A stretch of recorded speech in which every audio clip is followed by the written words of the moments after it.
ولا ما تقلقش انا قديم ما تقلقش. طيب ما اعرفش بقى ايه اللي حصل، بقيت في شركه كعبلت كده. لا الموضوع كبر قوي، كبر جدا. كبر كده رايحه وجايبين لي بقى، كانوا جايبين لي كرسي كده وقاعد وشمسيه انت لو جيت مكتبي، انا مكتبي كله ستار وورز، انا هروح اعمل فيلم الاول وبعد كده اشوف بتشوف بقى الدنيا فيها ايه. حد يقول لك مين المنتج بتاعك؟ انا طارق الجناني. هو أوكي. عملت مصايب يعني ما اعرفش هو كان مستحملني ازاي. معانا 5 علب وقصه كان اسمها قصه.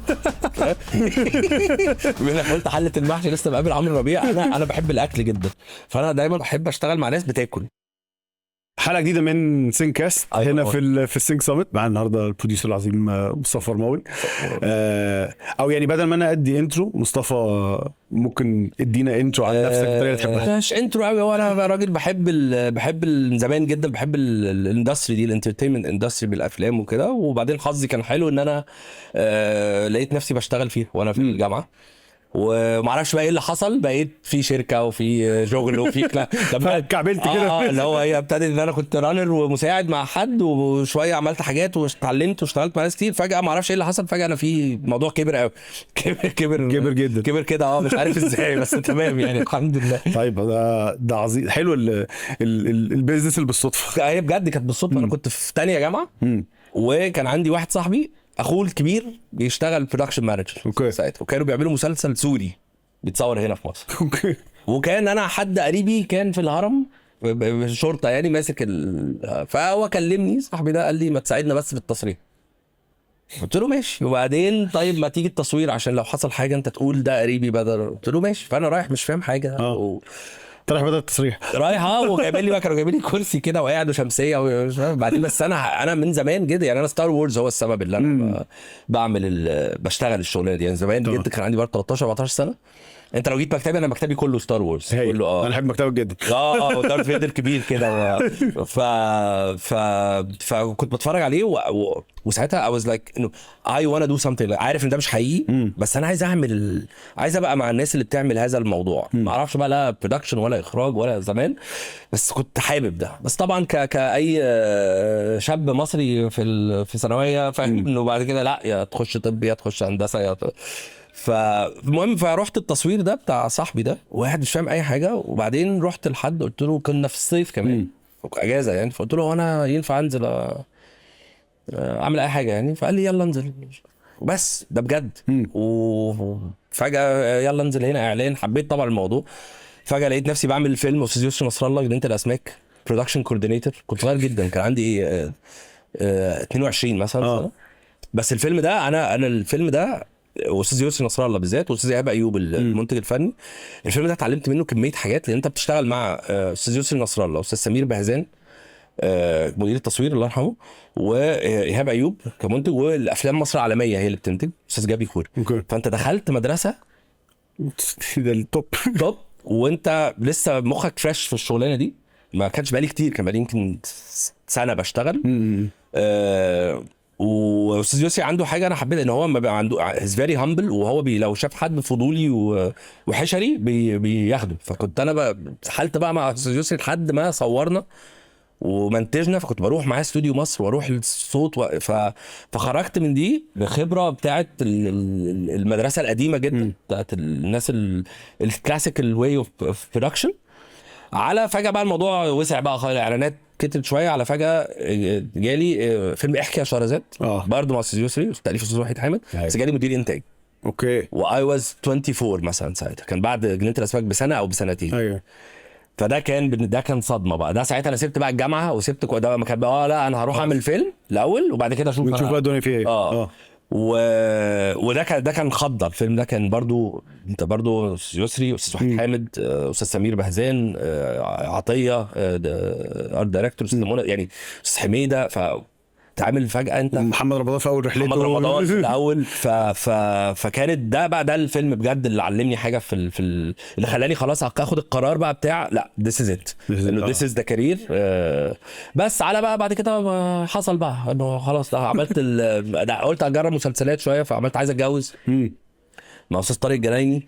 انا بحبه قوي طارق الجنايني. انا بعتبره لو في منتور، حد يقول لك مين المنتور بتاعك، انا طارق الجنايني. هو مع ان انا عذبته وانا صغير يعني عملت مصايب يعني ما اعرفش هو كان مستحملني ازاي. فعملنا عايز اتجوز. بعد كده عملت العراف بتاع استاذ عادل امام مع رامي. وبس وخلاص والماشي. وبعدين خلاص هو يلا افتح شركه يلا افتح شركه وبس. وانطلق من كده. وانطلقنا. طب وايه ايه الخطه الحاليه؟ بص هو دلوقتي اتس فيري كونفيوزنج تايم بصراحه لكل كل الاندستري مش بس البروديوسرز. انت عندك في تكنولوجي جديده كابسه عليك بشكل الاي اي and you cannot avoid it. صح. يعني خلاص هي جايه. فهو الخطه ايه معرفش، هي كونفيوزنج جدا. احنا من يعني انا من ناحيتي انه اوكي لو ده الحاجه اللي هي I can see it coming whether we like it or we don't like it then I need to start learning it. فانا دلوقتي في مرحله ان انا تلميذ تاني يعني باخد كورسز وفتحت لاب صغير كده اي لاب بنجرب فيه حاجات لانه you cannot avoid it. انما الخطه كبرودكشن ان شاء الله يعني بنحاول ننفست شويه في الافلام فيتشر فيلمز اوكي. وبنحاول ننفست في الدوكيومنتريز. ده البلان بتاعت السنه الجايه. لان زي ما احنا كنا بنتكلم دلوقتي انا شايف انا بشوف ان احنا في مصر عندنا كميه قصص تتحكي وقادر بقى تتحكي بشكل فيتشر فيلم شورت فيلم دوكيومنتري. بس احنا مش مهتمين بالدوكيومنتري شويه، ده احساسي. وشايف انه ده واخدين عنها فكره غلط يعني فكره ان هو ده شغلانه ده دوكيومنتري فانزل بكاميرا ومايك وصور بيوتي شوتس والشمس بتطلع. ولا الدوكيومنتري ده يعني حتى لو بتتكلم فيها from a business point of view لا it's a lot of money and it's not touched. it's a lot of investments بتحصل هناك لو اتعمل مظبوط. بالنسبه لي من الدوكيومنتريز اللي غيرت مفهوم السن في مصر كان في شورت دوكيومنتري كده كان اسمها احلام الفرص الضايعه. ما شفتوش. كان اياد صالح هو اللي عاملها. عارف اياد طبعا. كان عاملها ونزلت يوتيوب. اوكي. كان حاجه اللي هو حتى اللي هو the way it was edited the way الستوري كانت بتحكي كل ده اللي هو احنا عندنا الخامه اللي تطلع حاجات تانية بالزبط. بس احنا مستغلين الفيلم الوثائقي. اصل خلي بالك انت حتى كبروسيس بتاعت برودكشن هي مش هتفرق كتير في هو في الاخر اتس فيلم ليه ناريتيف ليه سكادجول ليه تفريغات ليه متطلبات انتاجيه. يس هو بيتعمل بطريقه مختلفه بس هو at the end of the day it's يعني it's something you need to work on زي ما بتشتغل اي حاجه. فدي البلان من ناحيه ان احنا عايزين نعمل ايه. انما كبلان بقى عامه it's very confusing. بس I think انه again بص سنه 2005 نزلت الكاميرا الريد. اوكي فاكر 2006 مش متاكد بس هي 2005 كانت الكاميرا الريد وال5 دي مارك 2 بالظبط. مش متاكد. وكنا احنا بنصور بخام ب 35 وال 35 ده كان حاجه مرعبه. انا وانا صغير زمان كان جت فتره كده وانا بشتغل لسه مساعد. كان في شغلانه اسمها خام. واحد شخص انتاج مسؤول عن الخام هو اللي بيروح يشتريه. انا فاكر كويس كانت ب 1400 جنيه تقريبا. كانت ب 1400 جنيه الرول. كان في 120 او 122 متر كان بيديك 4 دقايق. تمام. بس لما في بقى كان في لو انت مثلا عندك ليتس سي ان احنا صورنا علبه خلاص العلبه دي متقفله زي ما فانا بستلمها دي بتروح المعمل بس ممكن نصور نص علبه. فالنص علبه دي 60 متر مثلا. صورنا 60 متر ال 60 متر الخام دول انا لازم ارجعهم عشان اصور بيهم تاني. ايوه. حطوا بقى في مخزن الشركه كان شركه الانتاج معانا قد ايه معانا 5 علب وقصه كان اسمها قصه. فدي كانت شغلانه مرعبه لانك بتصفي كانك يعني بتكتب كده ورقه مع استلمت 5 علب مثلا وقصتين قصه 10 متر وقصه 60 متر فيجي حاسبك في 5 متر فين هم دول. فدي كانت شغلانه 30 ثانيه دول. وكانت شغلانه وكان حتى التصوير ساعتها انت كنت بنقعد نعمل بروفات مثلا 30 بروفا مش متصورين ما تدورش لان انت لو دورت خلاص الخام بيقل 30 بروفا. فكان اي ريمبر فيري كان كلمه تصوير دي لما كنا حد اللوكيشن مانجر او المساعد المخرج يقول يلا تصوير انت صمت مش انت كان في ريسبكت رهيب للكلمه يلا يا جماعه احنا تصوير. كان حاجه رهيبه جدا. أيوة. بعدين بقى الديجيتال دخل. فلما الديجيتال دخل كان نفس الفكره اللي هو حاجه جديده. في ناس كتير ما شافتش ان اتس كامينج كده اتس كامينج وما غيرتش الخطه بتاعتها كشركات. كودك مثلا كودك هو احنا الخام كان الخام بتاع السينما كودك بيستخدم لحد النهارده كودك بس كودك I think ان هم they didn't see it coming عملوا غلطه نوكيا بالظبط كده. فهو نفس الفكره بتاعت الديجيتال هي انا شايفها دلوقتي هي it's coming you cannot avoid it. ف you need to plan. هنبلان ازاي بقى دي اللي انا مش عارف انه هنعمل ايه. ما هو في الاخر انت you talking to a machine. هو الاي اي ستريكي ان هو الاي اي انا ممكن استخدمه باكتر من شكل. بالظبط. يعني في ناس بتطوعه انت اتكلمت عن مارك حل قبل كده. مارك مثلا بيبروجرام اي اي، Yeah. فبيعمل اي اي يفلتر له الماتيريال، فيقدر يعرف ان لو مثلا بيصور دوكيومنتري يعرف كل مره الكلمه دي اتقالت ايه بالظبط. فده مفيد طبعا. وده تول مهمه جدا. بالظبط. ففي حاجات كده اللي هو فيري يوز، في حاجات اللي هو الحاجات بقى اللي بيعمل لك فيديو بالبتاع ويعمل لك مش عارف ايه، ده الدلع الكونسيومر اللي بيبيعوا بيه. بس بالظبط. هو الاكشوال ممكن يتعمل بالاي اي كتكنولوجي احنا رهيب. لسه وي هافنت بعيد خالص. وانا مبسوط. انا بص، انا شخص فضولي جدا في حياتي. فانا دلوقتي بذاكر كودينج، يعني بذاكر هتبقى برومبت ازاي. وطبعا عشان انا كبير فدماغي مش مستوعبه انا بقول لها ايه. لو صح. انت يعني ايه، انت عايز تكتب كودز يعني انا مبسوط، يعني انا متحمس للمرحله الجايه بتاعت الاي اي دي. هل حاسس ان هو هيأثر على الكرياتيفيتي بتاعت الناس اللي في الصناعه؟ in a better way. مش شايف ان هو هيأثر in a bad way. انت مش حاسس الناس هتعتمد عليه بزياده فتبطل تعتمد على المحتوى؟ هتعتمد عليه، بس هتعتمد عليه. انت هتعتمد عليه بشكل انا شايف ان هو هيوسع الافاق بتاعت الكرياتيفيتي مش هيقلل. انت عندك endless possibilities, endless options you can work with. هي اللي هتأثر عليه احنا اللي هنبقى اكسب بروديوسرز. انا شايف ايوه اعمل لي البادجت، اعمل لي المارجن المظبوط، عارف. ايوه صح. انما الكرييتيفز لا، اي ثينك ان هي هتوسع مدركاتهم اكتر بكتير، هتوسع الافاق بتاعت التفكير وهتديك ليميتلس اوبشنز انك تقدر تعمل حاجات. فلا اي دونت ثينك ان هي هتأثر اكيد، بس انا شايف ان هي ممكن تأثر بالاحسن حسب نوع كرييتيف برضه. انت لو كرييتيف كسلان فاهم قصدي، انت كده انت دلوقتي ممكن تعتمد على كانفا مثلا، او تعتمد على ريفرنس، او تعتمد على انك تتفرج على اعلان وتمصره. انما لو انت بتذاكر وبتشتغل على نفسك يعني هتوسع الافاق بتاعتك اكتر. صح. بس طب انا هسأل سؤال، انت هتقول برضو بتتكلم عن الكرييتيف كأنه شخص تاني، في حين ان انا من وجهة نظري ان البروديوسر جزء من الكرييتيف طبعا. انت بتحكي قصه معاه طبعا صح بشكل تاني مظبوط. فليه مش معتبر ليه في كلامك؟ هقول لك ليه. لانه انا نوع الكرييتيف بتاعي، لما انا الكرييتيف بتاعي بيبتدي في نقطه معينه. انا الكرييتيف بتاعي بيبتدي لما الكرييتيف الاساسي بيتبني. يعني انت راجل كرييتيف، يس وي ديسكاس كرييتيف من الاول، بس في الاخر احنا بنشتغل على الفكره اللي طلعت لك انت. انا اي هيلب يو ديفلوب الكرييتيف بتاعك، فاي بيكام كرييتيف وانس يو لاك يور كرييتيف. والكرييتيف بتاعي كبرودكشن هو مش هو يس عن الفكره، بس هو عن تطبيق الفكره او عن تطوير الفكره اكتر منه عن الفكره. اوكي انت فهمت قصدي؟ فاهم قصدك. يعني انا اي كان جيت كرييتيف معاك، هنعملها ازاي؟ ما تيجي نعمل دي بدل دي. انما الكور بتاعك يا اما كرييتيف بس نوت دي كرييتيف. الكرييتيف ده هنعملها ازاي من وجهة نظري قد يكون اهم من طبعا. ان انا جات لي فكره. صح. لان كلنا عندنا افكار. صح. بس طب ما تعملها. اقول لك على حاجه، انا عندي حاجه دايما لما بيجي لي اي بريف، انا عمري ما بسال سؤال واتس ذا بادجت غير يمكن بعد اسبوع 10 ايام لما باخد البريف. لانه هي الفكره دي ينفع تتعمل ب 30,000 طريقه، بس اللي انا بحاول افهمه اكتر واحنا في البروسيس بتاعت التفكير هي مش الفكره، احنا ليه بنعمل دي؟ ليه الفكره دي؟ ايوه. انا دلوقتي احنا بنعمل اعلان او احنا بنعمل فيلم او دوكيومنتري. الاعلان ده عايز يقول ايه؟ عايز يقول حاجه معينه. الاولى دي ينفع بقى نقولها ب50 طريقه، وهو ده التنفيذ. صح. ينفع اقولها في استوديو، ينفع اقولها بره، ينفع اقولها جوه، ينفع اقولها في الفضاء، ينفع اقولها على جرين سكرين، ينفع نقولها انيميشن، ينفع نقولها من غير ما نصور.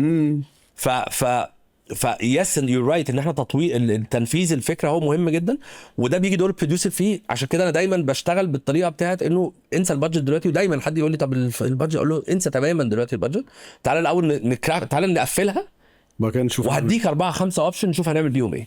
طيب ايه حاجه بره بقى الشغلانه ده helps you في الشغلانه؟ حاجه تحس انها ملهاش لازمه، او حد يقول لك ليه بتعمل ده، بس بس انت بالنسبه لك انا من غير حله المحشي دي مش هعرف اشتغل. بص هو من قلت حله المحشي لسه بقابل عمرو ربيع. انا بحب الاكل جدا، فانا دايما بحب اشتغل مع ناس بتاكل. بس هقول لك حاجه ملهاش لازمه، هي مش ملهاش لازمه، بس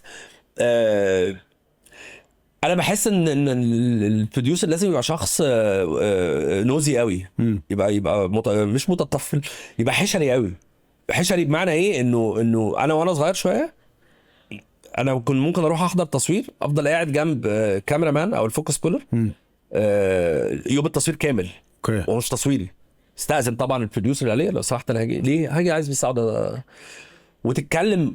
مش بقى سيبك من التكنيكاليتيز، التكنيكاليتيز هتتعلمها، انك تقعد تتكلم مع كاميرا مان فتفهم هو بيفكر ازاي وبيطلب طلباته ليه، وليه عايز الزاويه دي، وليه عايز العدسه دي، وليه عايز الفلتر ده، وليه هنا حطينا اللمبه كده، وليه هنا ما حطيناش اللمبه كده.